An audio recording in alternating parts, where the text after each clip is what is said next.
Hello YouTube, we have yet another power supply to look at, just to take a look inside of anyway.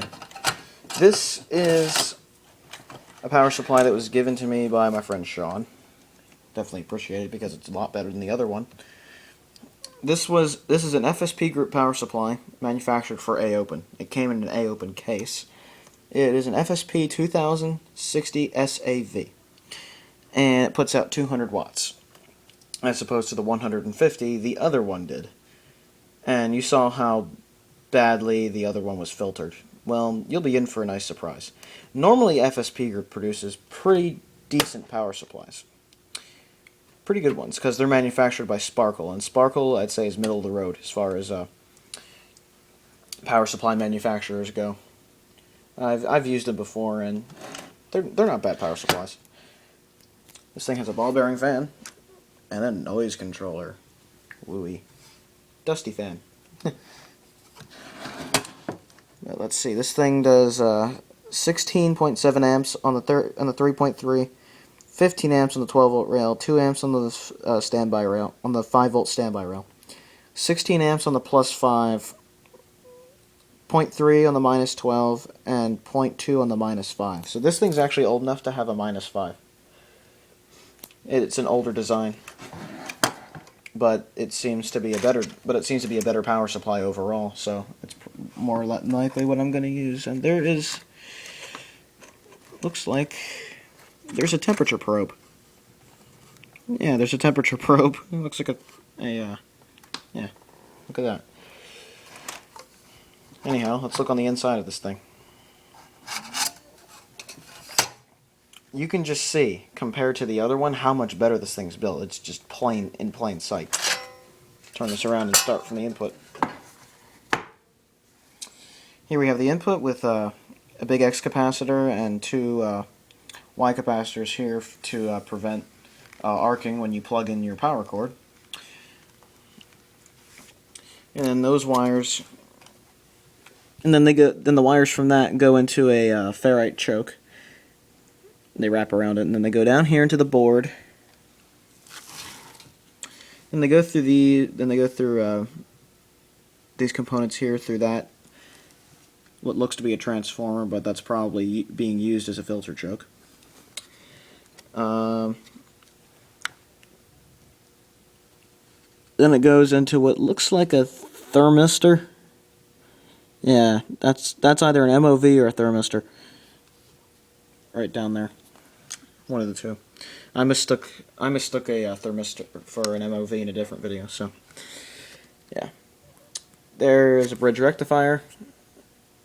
Then it goes through a bunch of resistors and a little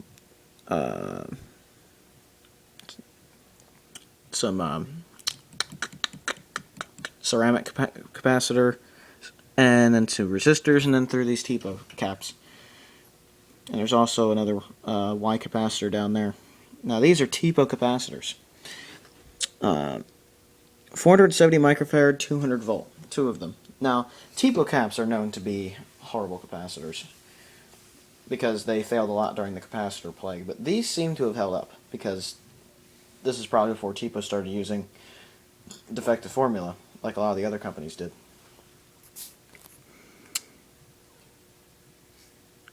Now I actually don't know if these resistors in this ceramic cap down here are used before or after this. I'd have to really look into that.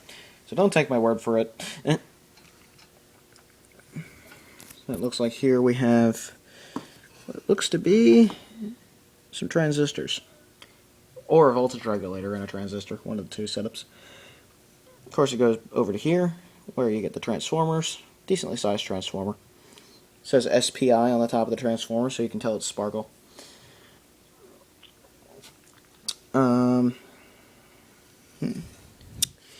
And it goes over to this rail, where you have the,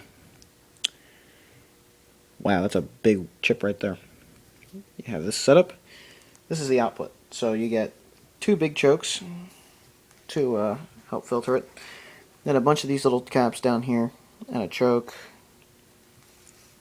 And what looks to be a little board down here.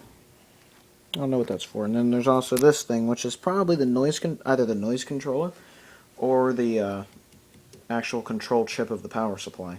like overload protection or something like that. But you can just tell by looking at this thing that it's so much more well built than the other FSP group. The filtering, there's actually 2 filtering capacitors of adequate size. Now keep in mind, these are 470 microfarad, 2 of them, in a power supply that's 50 watts. Puts out 50 watts more power than the old one. This one is a 150, this is the other one. And that had 147 microfarad capacitor, compared to 2 470 microfarad capacitors. You can tell how much they skimped out on filtering on the other one compared to this one. I mean, this one is just so much better. And because this one is built so much better, I'm just going to use this one and scrap the other one. Or I'm not going to scrap it, I'm just going to salvage parts out of it and then throw it away because it's pretty much useless because it's designed like crap. But this one is awesome. This is a really good one. Also has a Protechnic electric ball bearing fan that hopefully still works. I don't believe it is unpluggable though. I think it's soldered into that little board in the back there. So I'd probably have to clip the wires if I wanted to replace the fan, but that's fine. I did that in the other one. But that's just a look into another well-built power supply. AOpen really cared about their power supplies in their cases back in the day, I'll tell you that. Because they had FSP manufacture it to a very, very high standard. But that's this power supply. Hope you enjoyed the video, and have a good one, everybody. Ciao.